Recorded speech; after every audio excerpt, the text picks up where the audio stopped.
So sabi niya, kuya, sabi niya, lumapit siya, hinaplos niya yung kamay niya, ginanon niya, tapos sabi niya, wala kang sakit kuya, walang sakit. Sabi niya, so inisip ko din, sinabayan ko yung faith niya, yung faith ko na, Lord, yeah, you can heal me.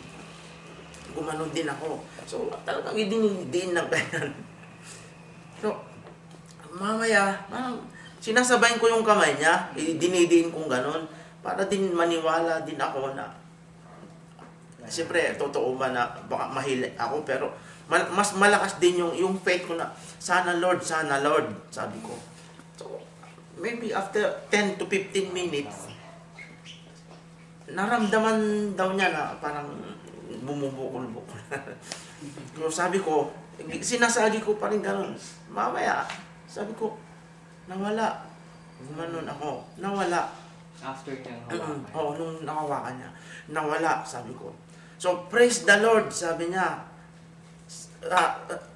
Dahil sa faith ko, kuya, sabi niya, nawala. At siguro sa faith mo rin, naniwala ka din sa ginagawa ko na nagtugma. Kasi kung siguro wala din akong faith, na yung may pagdududa, siguro walang mangyari.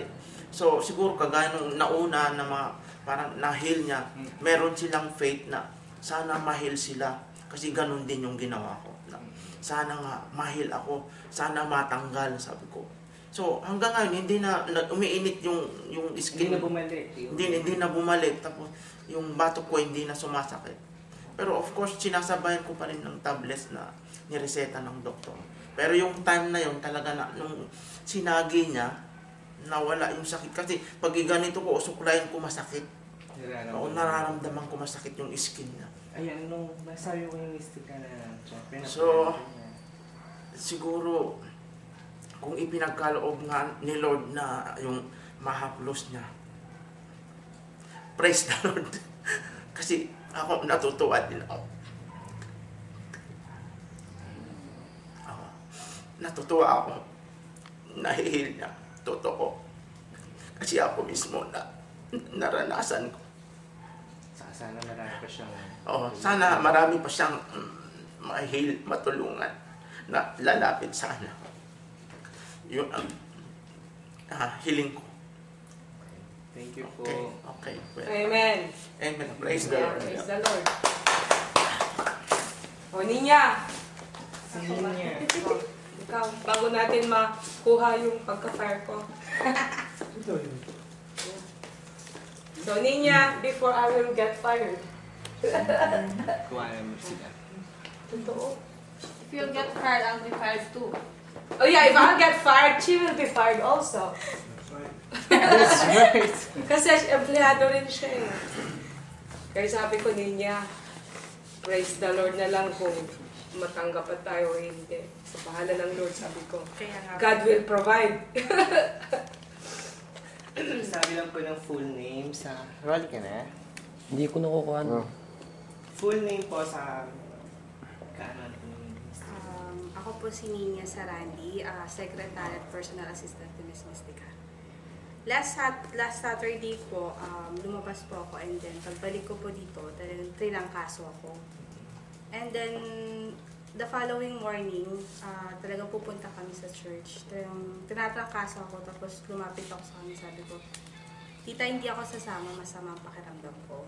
Tapos sabi niya, hindi, sasama ka. Tapos yun nga, ginamit niya yung hand niya, hinawak niya sa akin, tapos sabi niya, Ninya, in the name of God, wala kang sakit. Tapos yun, tumalikod ako sa kanya, gumaan yung pakiramdam ko, tapos sabi ko, sige po, sasama na po ako, magsisimba na po ako. Biglang gumaan.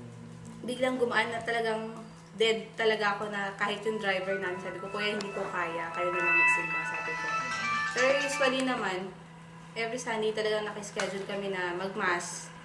Tapos talagang wala nang kailangan niya, sige po, tara na, punta na. Talagang ready na talaga lahat kami. Pero yung time na yun, siguro nga sinubukan ako ni God kung hanggang saan ako. Tapos yung nga sabi ni Tita, hindi have God, wala kang sakit. Magsisimba ka. Anong nasabi mo kung Mystica?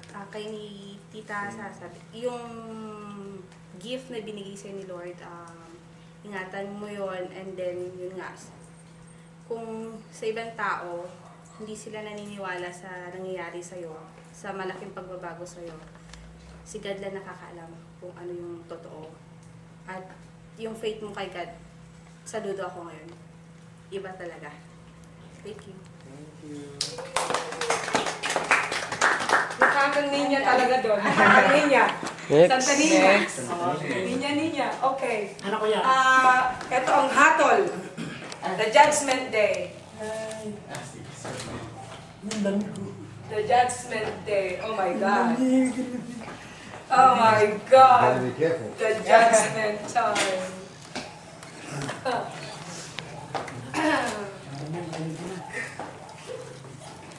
Ba't yun nga?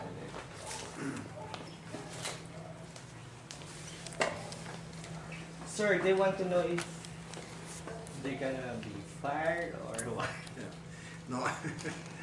Well, first time I saw it on Facebook, of course I was very skeptical because Better Globe, I'm the chairman of Better Globe group, and we are eradicating poverty and fighting global warming, not healing souls. That's another business.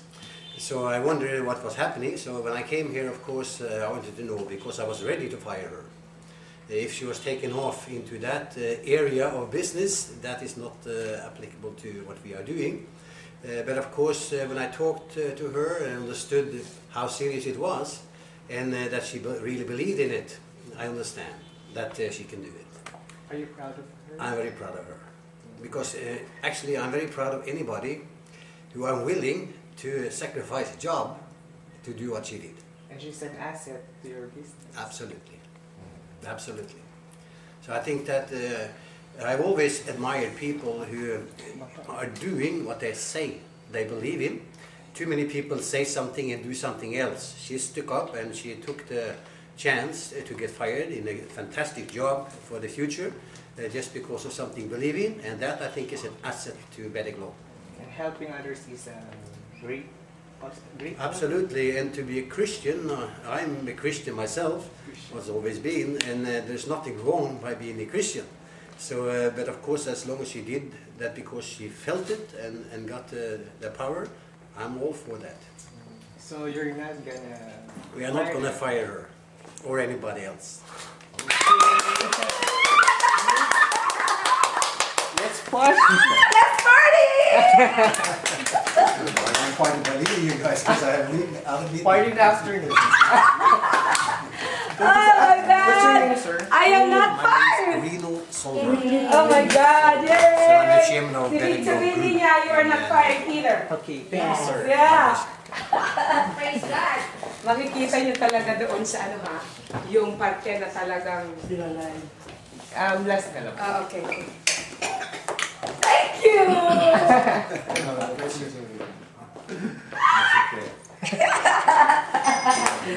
Oh my goodness. Kaya pala, Talagang ang galing. sinasacrifice ni Ma'am. Oo, ang galing na pinahuli nyo, ano? Mas maganda yung, after all the interviews, it's much better than, you know. Para to marinig really niyo know. yung- Yeah, exactly. Okay. Yeah, that's true. Okay. Now I feel better. I feel better. Okay. Ready?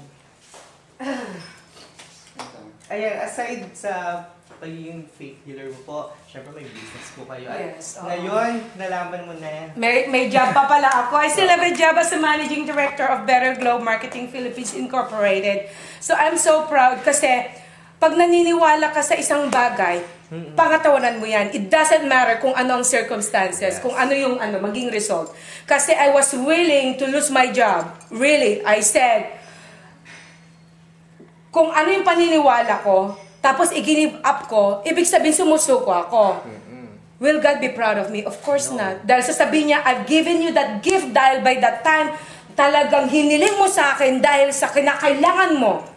Right that moment. Parang emergency call sa kanya, ibinigay ko. I promise you na I will give you that power to heal. Pagkatapos ngayon naman, nakuha mo na. Pagkatapos, ang boss mo, in-stop ka. Isang challenge din yun. That's one of the biggest challenge. Who knows, there's gonna be another challenge. Diba? I'm sure there's a lot of challenge on the way. Pero that's one, nasa first level pa lang ngayon. That's just the first level now.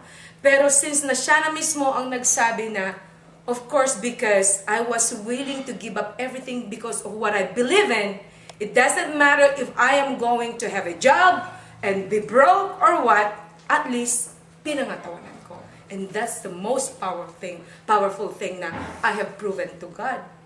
Diba? Para bang yun ang premyo na binigay ko sa Kanya. Kasi yung gift niya sa akin, hindi mapapantay ng kahit anong salapi.